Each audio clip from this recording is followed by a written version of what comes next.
Hey guys, so today we are out in the desert testing out some of these Lee 7/8 key drive slugs. So we got a target set up about 25 yards downrange. Gonna hop in my truck, get a stable shooting position, and we're gonna see what kind of grouping we can get. The whole purpose of today is to test to see if a nitro card helps with accuracy or if it doesn't. So we're gonna do 2 3-round groups for each ones without nitro cards, ones with nitro cards, and we're gonna see how it turns out. I'm gonna go set up a GoPro down there so you can see what the groups look like. So let's get at it. Okay, so the first ones we're testing are the ones that don't have any nitro cards, and we're gonna aim for the right dot.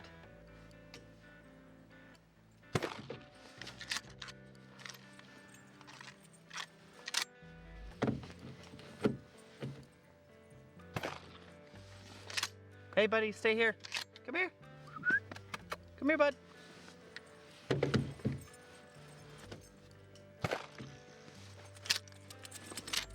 Okay, let's go see how that looks. Okay, so this looks like the grouping we got with the no nitro cards. Not too bad, to be honest. This one I think I might have pulled, but those two are pretty good. Oh, I forgot to mention this is 25 yards and I do have a modified choke on my shotgun, so I don't know if that's going to make a difference.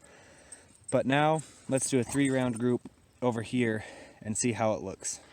Okay, so these are the ones that do have nitro cards.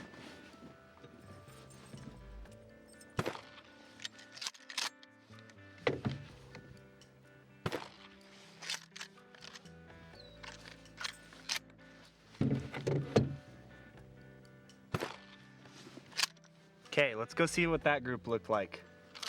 Okay, so this is the group size with no nitro, or with nitro cards, excuse me.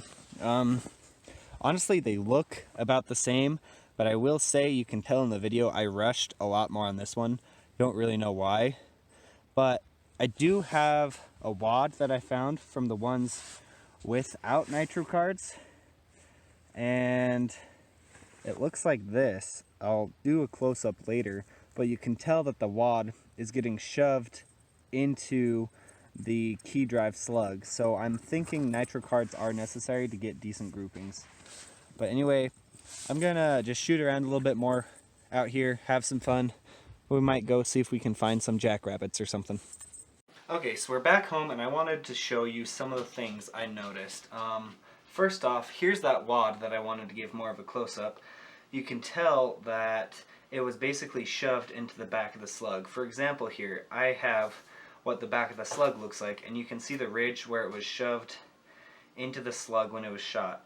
We don't want that because that means this can stick to the back of the slug, making it unstable. For comparison, here's one that I found that did have a nitro card. You can still see where it kind of got shoved up into the slug, but it wasn't all the way shoved up there. So what I did was I put these just pieces of cardboard I punched out with a 5/8 gasket punch between the slug and the shot cup in hopes that it would keep the wad from getting shoved into the slug, and it seemed like it worked. Now after seeing this, I am probably going to do 3 of these or maybe 2 of these with a piece of foam sandwiched in between to see if that helps keep the wad from being shoved up in here. The next thing I wanted to show you was basically what I did to make these. So I took a plain old birdshot shell. This is just Federal 7.5, 1 1/8 ounce. I basically just took this, cut the top off, opened it up, and then put one of these slugs in there. The ones with nitro cards, I put nitro cards between the slug and the shot cup, and then I basically just roll crimped it, and that's it. One thing to notice is it is about 1/2 inch shorter, which is nice because that means I can fit more in my shotgun. And then the last thing I wanted to show you guys was some of the shells that had been fired. If you can tell, it doesn't look like there are any pressure signs to show that we were generating too much pressure inside the chamber, which is a good thing because we don't want to create too much pressure that it could cause a failure.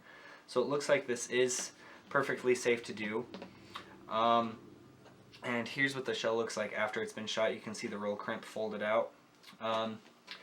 If you guys want to see more of a detailed version of me making these, let me know in the comments. I will make one. Probably will get taken off of YouTube with how it is, but I still want to make one nonetheless. I'll go over casting the slugs, making the Nitro cards, trimming the wads and everything. Pretty much the whole process I do to make these.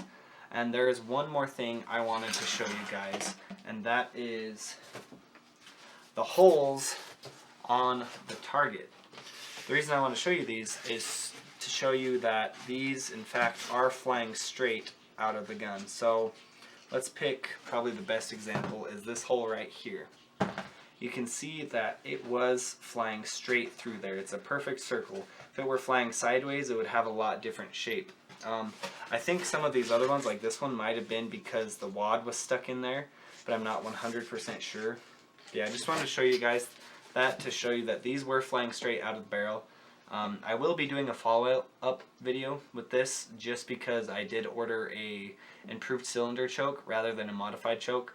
Basically, the opening on the end of the shotgun is wider, so it won't shred the wads, hopefully, like it did these. Because I think these wads got so shredded because I do have a modified choke on my shotgun. That's actually the only choke I have. But yeah, pretty much that's all I wanted to show you. Well, I hope you guys enjoyed this short little video about the 7/8 Lee key drive slugs. It was just kind of a spur of the moment, went out, decided to film a video, so not the best framing, not the best everything, but hopefully for part 2 we'll try to get some more accuracy, get some better tests. Yeah, the best thing about these is you can shoot them for around 30 cents a shot, which is on par with, well, was on par with what you could shoot 9mm for back before COVID.